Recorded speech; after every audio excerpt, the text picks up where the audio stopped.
There was a society, and this is not parable, not abstraction, a real, functioning society where people went to work in the morning, where children walked to school, where courts operated, newspapers printed, neighbors greeted each other by name. The culture had produced some of the most refined philosophy, music, and science the world had ever seen. The streets were clean, the language was sophisticated, the institutions were old, respected, trusted, and within 18 months, that same society was burning books in public squares. Professors were denouncing colleagues. Children were reporting their parents. Shopkeepers stood silent as neighbors they had known for decades were dragged from their homes. Some of them cheered. Nothing about the people changed, not their intelligence, not their education, not their capacity for love or reason. They were the same minds, the same moral beings they had been 18 months before. What changed was something none of them could see. Something had moved into the space between their perception and reality. It rearranged what felt true, what felt obvious, what felt necessary. And it did this so completely that the people living inside it did not experience it as a change.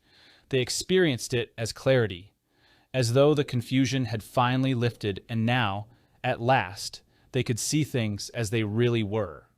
Jung had a name for this. He called it a psychic epidemic, and he warned that these epidemics are infinitely more devastating than the worst natural catastrophe, because there is no adequate protection against them. They do not travel through the body. They travel through the mind. And once inside, they do not announce themselves. They feel like common sense. What we are about to walk through is how this happens. Not in theory, in practice. And the most disturbing part is not how it begins. It is how ordinary it feels from the inside. It always starts the same way. It starts with noise. Not the noise of violence. That kind is honest. The mind knows how to respond to an explosion. Run, hide, fight. There are protocols for that. The noise that precedes collective madness is different. It is the noise of information arriving faster than the mind can process. Crisis after crisis. Each one urgent, each one demanding response. Each one arriving before the last has been understood. A threat dominates every screen, every conversation. And just as comprehension begins to form, the threat shifts. A new one arrives. Larger, more confusing. The previous crisis is not resolved. It is simply buried beneath the next. The mind under this sustained assault does not shatter. It does something worse. It fatigues. And a fatigued mind does not evaluate. It reaches the way a person in dark water reaches for anything solid, without inspecting what it grabs. It just holds on. Joost Meerloo, who studied psychological coercion under totalitarian regimes, identified what most people still do not understand about this process. Contradictory information, reports that say one thing today and the opposite tomorrow, is not deployed to convince. It is deployed to exhaust. Logic can be met with logic, but deliberate illogic has no counter. It simply confuses those who think clearly. The target is not what a person believes.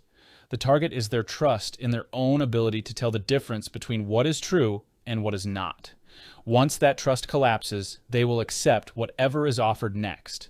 Not because it is persuasive, because resistance requires energy they no longer have. The first weapon used against a population is never force. It is exhaustion, a news cycle that never resolves, an information environment that contradicts itself faster than cognition can process, a rhythm of life that eliminates silence and fills every space with stimulation that demands reaction but never permits resolution. These are the conditions under which independent thought does not die dramatically. It starves, quietly, while the person it is dying inside continues to function, continues to form opinions that feel like their own, but are increasingly just reflexes, grabbed in the dark, held without inspection, and at some point, the mind reaches a threshold. It has been battered long enough, confused long enough, that it is now willing to make a trade it would never have made at full capacity. It wants one thing above all others, the noise to stop. And when a narrative arrives, clear, simple, dividing the world into categories the exhausted mind can finally hold, It does not question it. It embraces it. And the embrace does not feel like surrender. It feels like rescue. This is the room most people never recognize they entered. Because it does not feel like a room. It feels like the end of one. The narrative arrives, and it is everything the exhausted mind has been starving for. It is clear where everything was murky, simple where everything was tangled. It draws a clean line through the chaos. This is what is happening. These are the people responsible. This is what must be done. The world divides into categories the fatigued mind can finally hold. Right and wrong, safe and threatening, us and them. And the exhausted mind does not cross-examine this narrative. It embraces it the way a person stranded in open water embraces a raft, without checking whether it will hold, without asking where it came from, without considering what it might cost to stay on it. Because the thirst for certainty has become the only reality. And anything that ends the thirst is salvation. Psychiatrist Silvano Arieti mapped this mechanism in individuals and found it operates in two phases. First, prolonged panic, terror with no explanation, confusion with no resolution. Second, what he called psychotic insight. The moment the mind, unable to endure the panic any longer, constructs its own explanation. The explanation restores order. It makes the world coherent again. It may have no relationship to reality whatsoever, but it ends the suffering. And a mind that has been suffering long enough will trade truth for relief without hesitation and without regret. Now scale that across millions of minds simultaneously. The same sustained panic, the same unbearable confusion, the same desperate craving for order. And then the narrative, arriving at precisely the moment the collective mind is most willing to accept anything that makes the noise stop. Erich Fromm spent decades studying why populations submit to this, and what he found disturbed him more than any dictator's strategy. The submission, he observed, is not experienced as submission. It is experienced as liberation. The unbearable weight of having to think for yourself, evaluate for yourself, carry the burden of your own uncertainty. That weight is lifted. Someone else holds it now, a leader, a movement, a shared certainty so total that doubt itself begins to feel like a defect. And the relief is so profound that the person will defend this certainty with more ferocity than they ever defended their own independence. Because losing it would mean returning to the noise. And the noise was unbearable. Gustave Le Bon understood why this capture operates beneath the reach of reason. The narrative that grips a crowd does not persuade through argument. It conjures images, vivid, crude, emotionally saturated pictures of enemies and belonging. The simpler the image, the deeper it grips. Sophistication is the enemy of mass capture. Simplicity is its weapon. And a population that has been exhausted into desperation does not need sophistication. It needs a picture simple enough to hold onto with both hands. This is why the room of relief is the most dangerous room. Not because it contains malice, because it contains comfort, genuine, felt, overwhelming comfort. The anxiety is gone. The doubt is gone. The isolation of independent thought is gone. The world makes sense. Everyone agrees. And the person inside this room is not performing contentment. They are experiencing it. Because the brain does not distinguish between real order and manufactured order. It only registers that the panic has stopped. But a narrative, no matter how seductive, has a structural weakness. It requires continuous external reinforcement. Authorities must repeat it. Media must broadcast it. Leaders must embody it. An external reinforcement can be disrupted. The condition only becomes permanent when the population begins maintaining it themselves. When enforcement is no longer necessary because the people inside have taken over the work, voluntarily, enthusiastically, without being asked. That is the next room.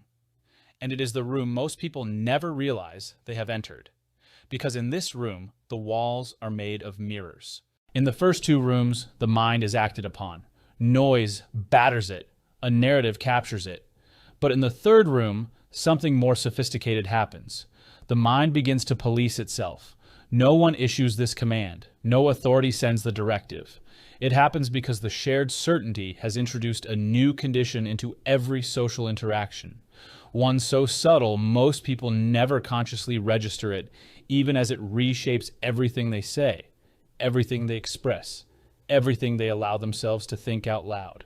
The condition is this: belonging is no longer given, it is performed, continuously, through visible compliance. It is not enough to hold the correct position privately. It must be displayed with the right language, the right emotion, the right targets of approval and condemnation. And the cost of failing to perform is not a fine or a sentence. It is something the ancient brain treats as worse than either: exclusion. For most of evolutionary history, exclusion from the group was not a social inconvenience. It was a death sentence. That wiring has not updated. It lives in every human brain, fully intact. The crowd only needs to signal, even subtly, even through nothing more than a shift in tone or a withdrawn invitation, that deviation will cost belonging. And the ancient brain complies. Automatically, before the conscious mind has finished forming the thought it was about to express. In the 1950s, psychologist Solomon Asch demonstrated this with devastating simplicity. Participants were shown lines of obviously different lengths and asked which ones matched. The task was trivial, but when everyone else in the room, secretly part of the experiment, gave the same wrong answer, the real participant gave the wrong answer too. Not once, repeatedly. Ordinary people denied what their own eyes showed them to stay aligned with the group, not from stupidity, from a survival instinct so deep it operates below the threshold of awareness. And here's the feature that gives this room its name. Many of the people performing belief do not actually hold the belief they are performing. They display it because they look around and everyone else appears certain. Every face looks convinced, every voice sounds confident. And so they conclude, reasonably, that the belief must be genuine, that their own private doubt is a personal failing, not a shared condition, but the faces they are reading are also performing. Those voices are also calibrated. Each person's display becomes the evidence that convinces the next person the belief is real. The room is made entirely of reflections, mirror reflecting mirror, and behind all of them, nothing solid. No one checked whether the belief was true. Everyone only checked whether everyone else seemed to hold it. Philosopher Byung-Chul Han has observed that the digital age perfected this room beyond anything the 20th century imagined. When visibility is constant and universal, when every position is potentially public and every deviation is punishable instantly by the collective, self-censorship becomes automatic. No dictator required, no secret police. The prisoners monitor each other with more dedication than any paid guard ever could. And they do not experience themselves as guards. They experience themselves as concerned citizens doing the right thing. How much of what you hold right now as genuine conviction was arrived at through your own independent reasoning? And how much was quietly absorbed from the reflections around you? Because every mirror you looked into seemed to show the same thing? But the room of mirrors has one more feature. It does not merely sustain itself passively. It actively attacks anything that threatens to crack the glass. And this is where the prison becomes total, where the room itself disappears and what remains no longer looks like captivity at all. It looks like the world. The psychosis protects itself. And its immune system is not an institution or an authority. It is the people inside it. When someone living within the shared certainty encounters a fact that contradicts it, a piece of evidence that does not fit, a question that probes too precisely, the response is not curiosity. It is hostility. Immediate, visceral, disproportionate. Not because the person is malicious. Because the shared certainty is not merely a belief they hold, it is the raft, the only thing standing between them and the unbearable panic of the first room.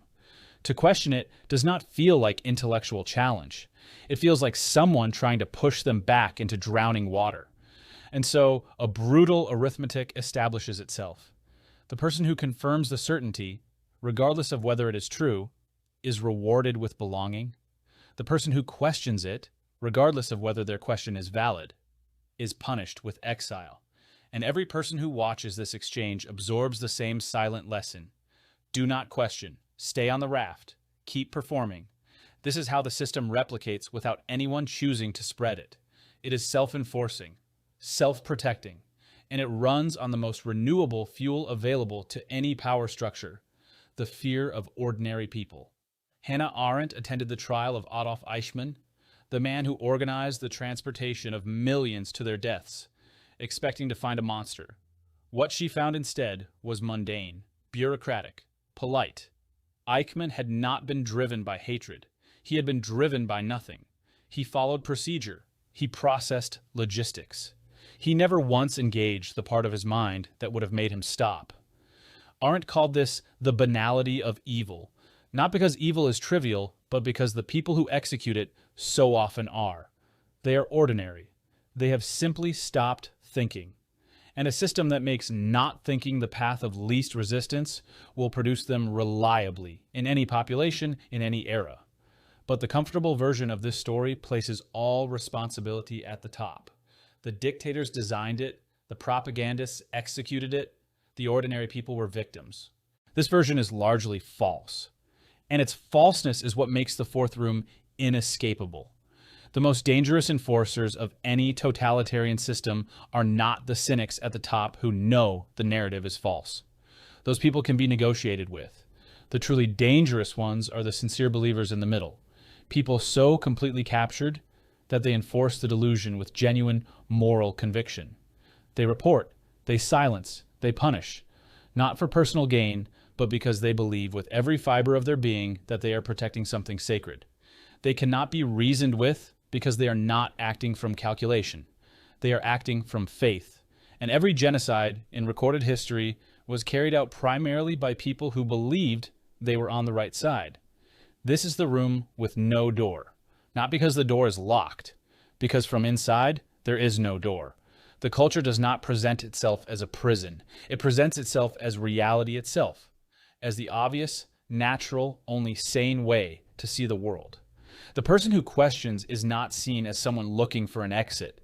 They are seen as someone who has lost their mind. In the world of collective delusion, clarity appears as madness. And madness, the shared, performed, fiercely defended madness, appears as the only reasonable way to live. And this system can capture entire civilizations of intelligent, educated, well-meaning people. It has done so before. It will do so again. And the people inside it will not know. They will feel certain, they will feel moral, they will feel clear. That is the weight of it.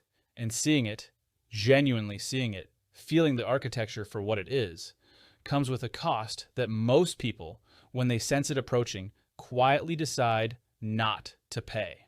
Because the cost is not abstract. It is specific and immediate. The person who begins to feel the walls, who senses that the certainty surrounding them is not as solid as it performs itself to be, does not get to simply walk away. There is no clean exit. What happens is quieter than that. A phrase everyone repeats catches in their throat. A position they have held publicly begins to feel hollow when they hold it privately. A question forms, small, almost insignificant, and it will not leave. And they look around, and everyone else is still saying the phrase, easily, without hesitation. And the distance between what they are feeling and what everyone around them appears to be feeling opens like a crack in the ground. This is the loneliest moment in the entire process, because the person is now carrying something they cannot share. They know what happens to the one who questions. They have watched it. They may have participated in it. And now they stand on the other side of that line, and the people they love are still where the phrase comes easily.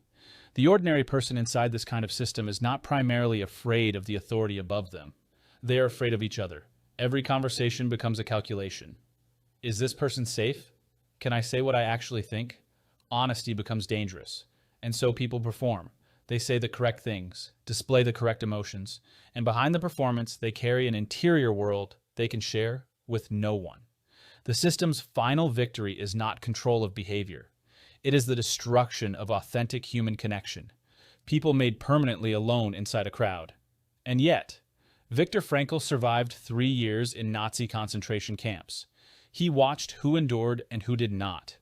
And what he found was not what anyone expected. The survivors were not the strongest or the most aggressive. They were the ones who maintained, through everything, an interior sense of meaning.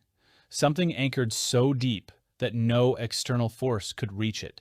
Not a belief given by the system, not a certainty absorbed from the crowd. Something genuinely theirs. The The system operates on surfaces, on performance, on compliance, on the space between people, but it cannot enter the space inside a person who knows what they stand for.